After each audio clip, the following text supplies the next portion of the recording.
In the quiet town of Willowbrook, Illinois, nestled among ancient oak trees and overgrown hedges, there stood an old, dilapidated mansion known as Willow Manor.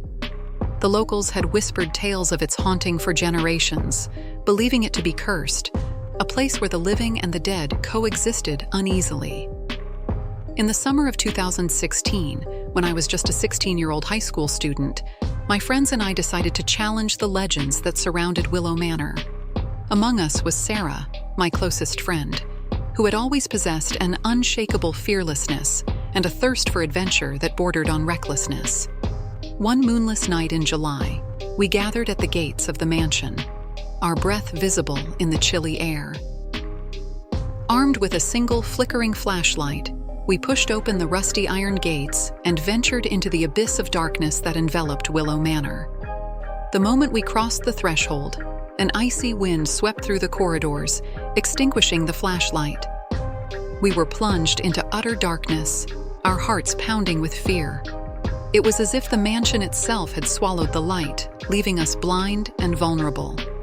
Sarah whispered, her voice trembling, "We must stick together. Don't let go of each other's hands." We nodded, our fingers interlocking in a desperate attempt to anchor ourselves in the inky blackness. As we ventured deeper into the mansion, the air grew colder, and strange whispers echoed through the narrow halls. It was as if the very walls held the secrets of centuries. We felt an oppressive presence, a malevolence that seemed to emanate from the very core of the mansion. The corridors seemed to stretch endlessly, leading us deeper into the labyrinthine heart of Willow Manor. The walls were adorned with faded portraits of people long forgotten, their eyes following us with a haunting intensity. Every step we took seemed to echo through the ages, as if the mansion itself were keeping count of our trespass. Finally, we arrived at the grand hall, the heart of the mansion, where a massive crystal chandelier hung from the ceiling.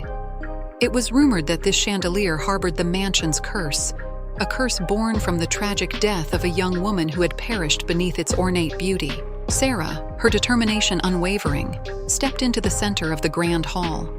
The chandelier above seemed to pulse with an eerie, ethereal light. She began to dance, her movements graceful yet hypnotic, casting ghostly shadows on the walls. As Sarah twirled and swayed, a mournful melody filled the air, a haunting tune that seemed to seep from the very walls themselves. It was a melody that spoke of lost love and unfulfilled desires, a siren song that beckoned us closer even as it sent shivers down our spines. Suddenly, a bone-chilling wind swept through the hall, extinguishing the lanterns that lined the walls. Darkness descended upon us like a suffocating shroud, and a chorus of anguished whispers filled the air. Panic seized my friends, and they called out for Sarah, but there was no response. In the inky blackness, we fumbled our way toward the exit, our hearts pounding with fear and confusion.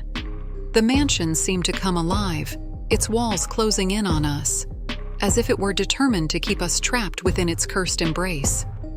Hours later, we returned to Willowbrook with a lantern, hoping to find Sarah waiting for us. Instead, we found Willow Manor abandoned and empty, as though it had never been inhabited. Sarah had vanished without a trace, her fate sealed by the curse of Willow Manor. To this day, the townspeople share the story of Sarah, the brave girl who challenged the darkness of Willow Manor. Some say that on still, moonless nights, faint strains of haunting music and desperate cries for help can be heard drifting from the mansion, a chilling reminder of the horror that befell Sarah and the supernatural power that still resides within those cursed walls. The legend of Willow Manor continues to haunt Willowbrook, serving as a stark warning to those who dare to venture into the realm of the unknown. For in the heart of the forsaken mansion, the boundary between the living and the dead remains a treacherous line, one that should never be crossed, lest you, too, become a part of its malevolent tapestry of horror.